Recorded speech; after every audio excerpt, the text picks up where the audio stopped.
Hey, what's up guys? Welcome back to another Woodbrew video. In this week's video, I'm tackling kind of one of my pet projects that I've been working on behind the scenes for quite a while now. Finally get a chance to actually build it, and it's a drum sander. It's something that's practical that we'll actually use in our shop, and it's really awesome that we actually built it ourselves and saved a little bit of money. So I hope you guys enjoy this week's video, and thanks to Inventables for sponsoring this week's video and making this whole project possible.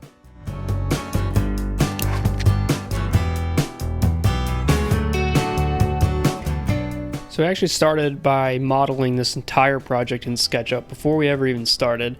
This took quite a while because I ended up modeling each individual piece we had, but it really actually ended up speeding up the build process because I was able to export those files as an SVG and use the Inventables Xcarve to cut the pieces out. And a lot of these pieces are pretty complex, which is where having a CNC machine comes in handy. It makes really complex shapes pretty easy and pretty fast. And these are not quite as expensive as you might think. They're actually fairly affordable, and they have some payment plans available for people. So if you've ever thought about maybe getting one, I would check out the Inventables Xcarve. We've had it for years. We have had zero problems with it, made tons of projects, and we genuinely back this product and love it. Specifically where this machine shined for us in this project was creating the drum. It's a lot of complex circles that have keyway, and they also have that sort of dovetail shape in them as well. So this made that process so much easier.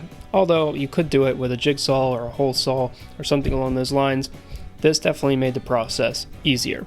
And you wouldn't actually have to use the keyway on every single one, but I actually did because we had the CNC and it made cutting that really easily. And as you'll see in a minute, because the keyway actually runs all the way through the drum, it allows us to line each of them up perfectly when we put them on the shaft and actually glue them together.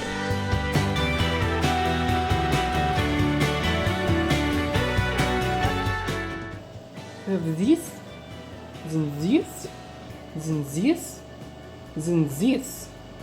So we need this, that much room on the end, but preferably more.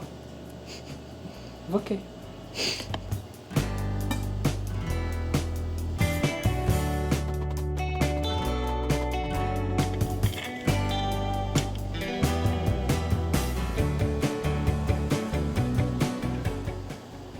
Somebody come get her.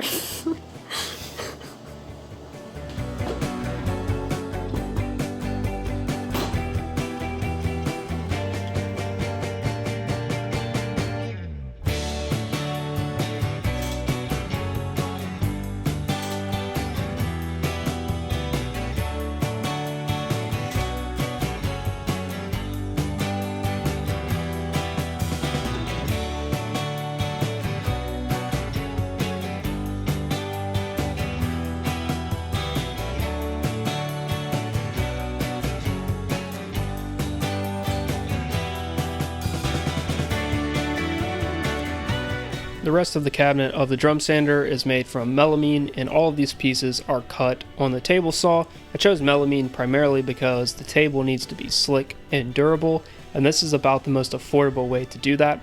So I figured why not make the rest of the cabinet out of melamine as well to make it super easy to clean, it's durable, and it's a very stable product. I'm just going to go ahead and assemble the whole thing. And quickly, I'm going to add here that if you're wondering what this drill bit is here that countersinks and the screws that we use, they're products from FastCap, and I'll leave a link in the description below. It's one of the most commonly asked questions in our videos as to what product that is. They're really great, so if you're interested in them, just check the link in the description below and you can find all of that. Before assembling the parts, I actually covered all the ends with this PVC edge banding, which went on fairly easily. It's one of the first times I've actually used this, and stuff's pretty cool and works really well for this melamine.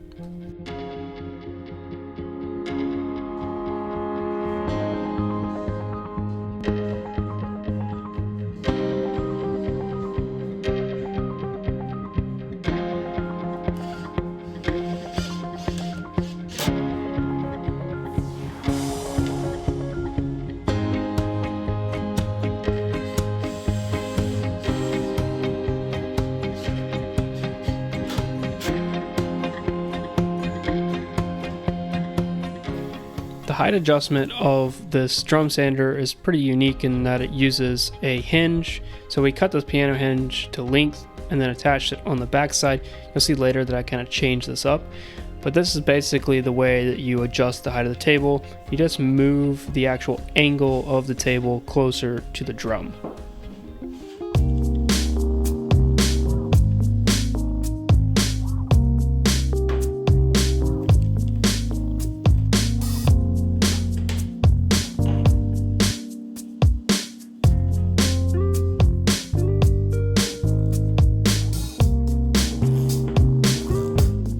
This project is very much about the order of operations. In fact, here I fully assembled the cabinet, then realized I needed to put the drum in first because I couldn't actually get it in with the side on.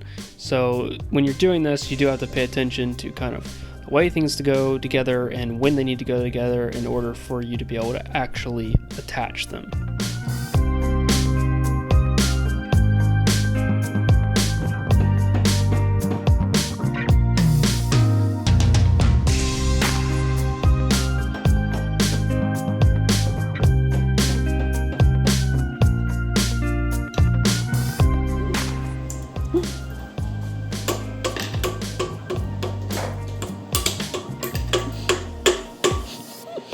We don't need the bottom one, I guess.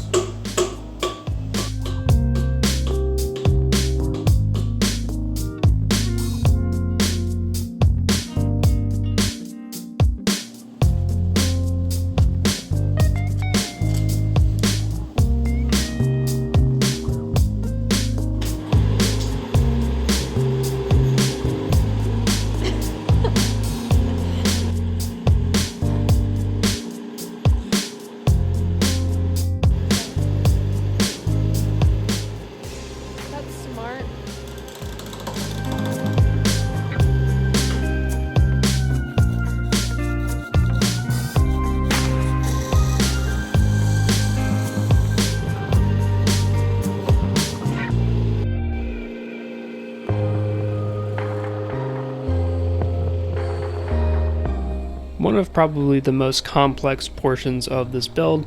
The overall build itself is actually pretty simple and basic, but creating a lift mechanism for the table that's micro adjustable is probably one of the hardest parts. I decided to use some hardwood for this part because I wanted it to be durable and last. Now what I did was I just drilled a hole oversized for this coupler to fit in. This is a 1/2-inch coupler.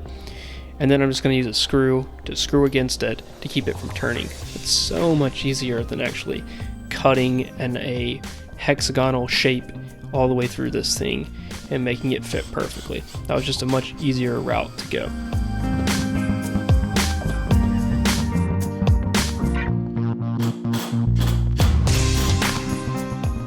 The purpose of this washer that I'm adding is to put the weight of the table on this washer so that the coupler itself doesn't move further down into the wood.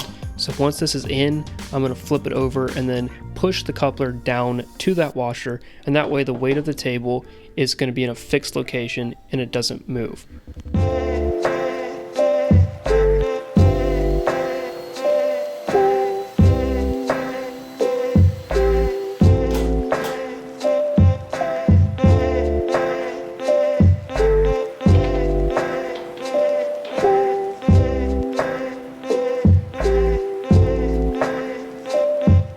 With the lift mechanism sorted, all that's left is creating some covers to cover up the belts and the drum itself.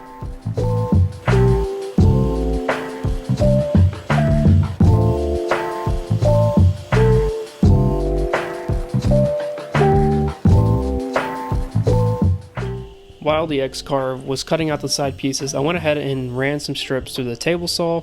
That way I'd have some strips that were at the correct angle that I could then just cut the length and add to the side pieces to make all of the coverings that were necessary for the sander.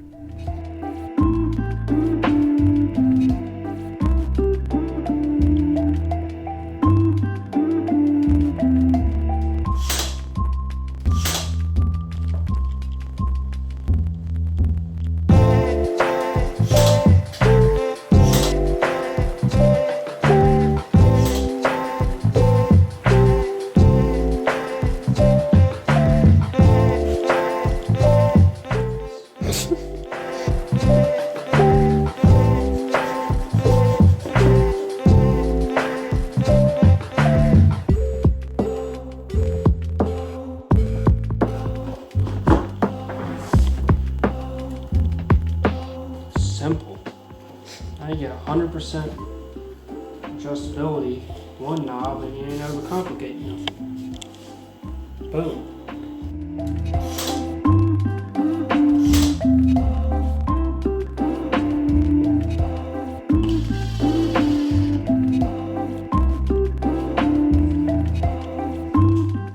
So we've gotten this drum sander to the point where we're calling it complete. There's certainly some things you could do, I guess, to spice it up a bit, paint some of these panels and things, but it's for the most part ready to go and be used in our shop. A lot of you have been asking on social media whether or not we're gonna have project plans available for this. And honestly, at first, I wasn't sure if we were gonna do that because I wasn't sure how this was gonna turn out. It turned out way better than I expected and works way better than honestly I expected. A lot has to do with the design and some of the areas that we spent more money in. With that said, we are going to have project plans available. So if you would like to build one of these, there's a link in the description below where you can go find the project plans. Now they're not free. They're going to cost you a little bit of money, but I think it's going to be worth it if you decide to build one of these things, because a lot of the problems that I ran into in designs, I've kind of already worked out. Briefly, I'll just tell you that it's got an 18-inch capacity, and I don't know that you would really want to run that wide of a board through here. And it's got a 24-inch long table. This would be ideal for someone who wants to save some money or just enjoys building their own tools and has a smaller shop and they want to do some like small batching out sort of small little project things. So if you're interested in that, and that sounds like something you would want, you can check the link in the description below, and we greatly appreciate it.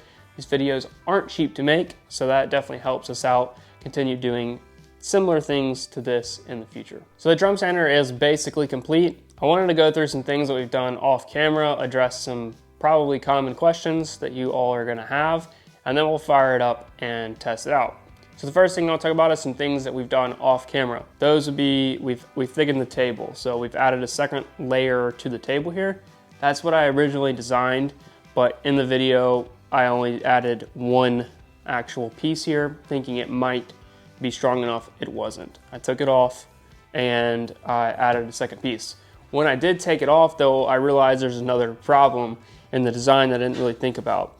So back here on the back, I've got this hinge, and instead of the way it was done in the video, I've flipped it around to where it's folded over the back. And the reason for that is it gives you access to the screws. If you don't have access to the screws, you have to take an entire side of the drum sander off in order to remove the drum, in order to lift this up high enough to get to the screws. So that allows us to take the table off and service the inside. So to explain what this knob is for, basically, anytime you have a board that starts getting pretty thin, as you can see here, when this table lifts up, it actually reduces the amount of room here. So this board doesn't fit under here. So you need a way to adjust that. So this makes that extremely easy to do. And I thought about having two of these, one on each side, but that's not even really necessary. You can see this thing is plenty stiff enough, even with just this one piece here. That gives you better dust collection as well, to have that, you can get that basically zero clearance like that,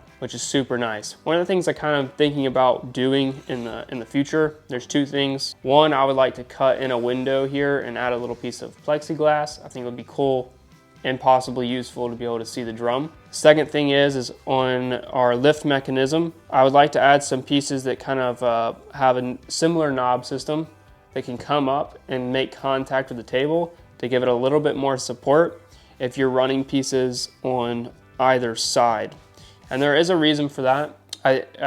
Currently, it's not that big of an issue, but there's a way that I'm gonna be using this machine that may make that a good idea in the future, and I'll explain that in a second.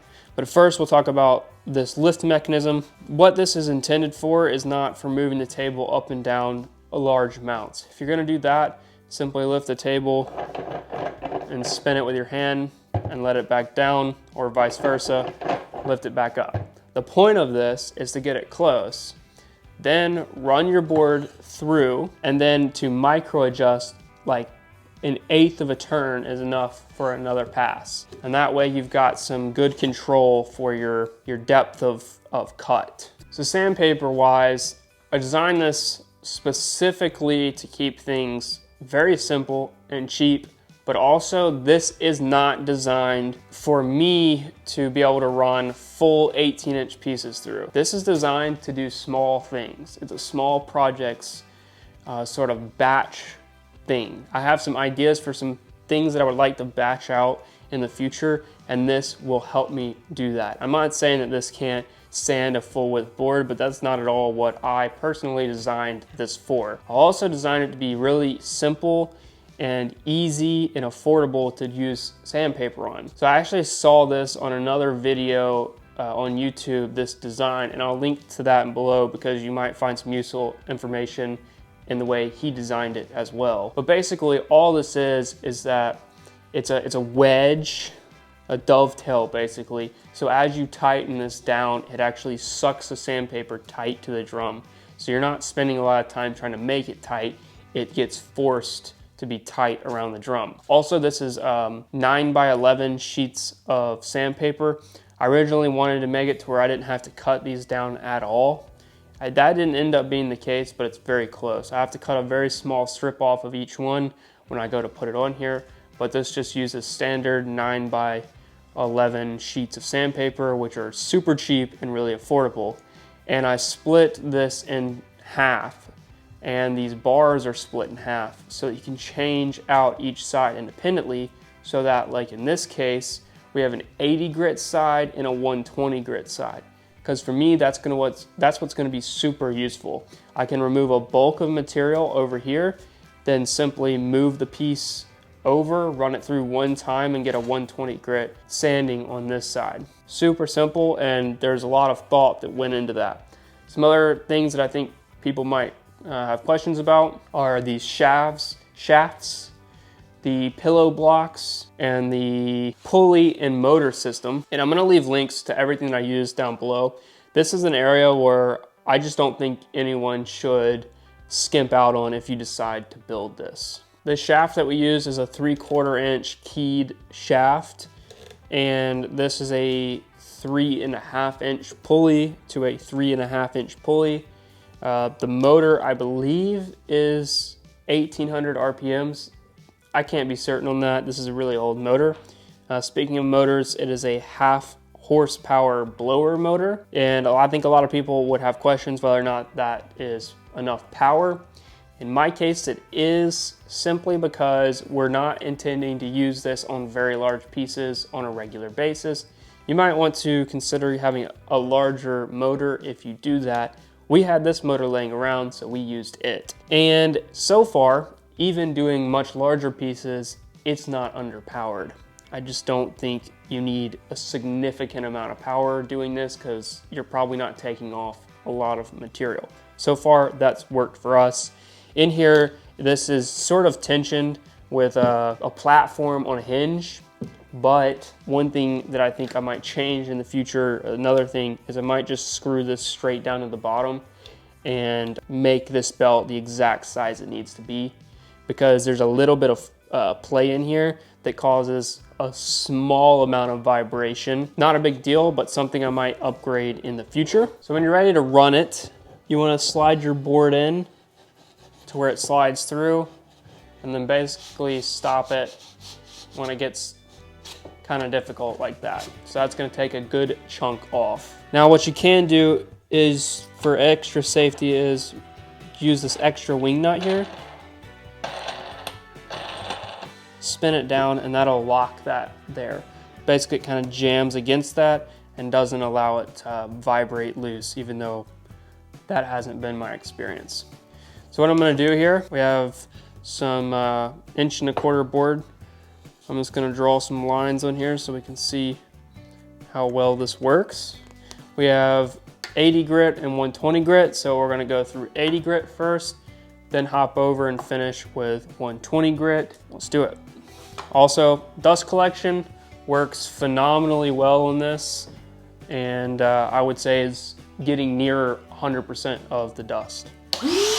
It's important to use a push stick on smaller boards like this so you don't get your hand under there.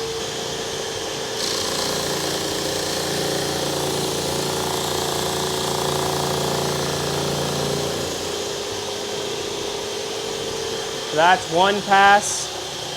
What we're gonna do is turn this up a bit.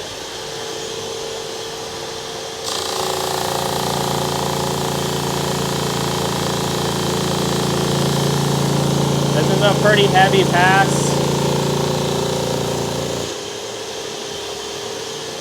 We're almost there.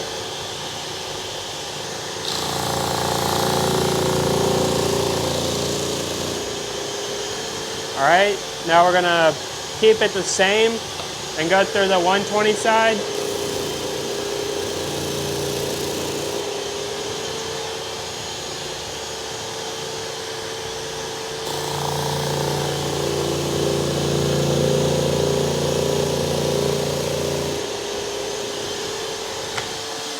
If you want to look at that, it took away basically all of that. We clearly had a little bit of a wedge of a board here, and that makes sense because this board was being used for something else before that. It wasn't an actual normalized board, so it was doing what it's supposed to do and flattening the stock, which is nice to see.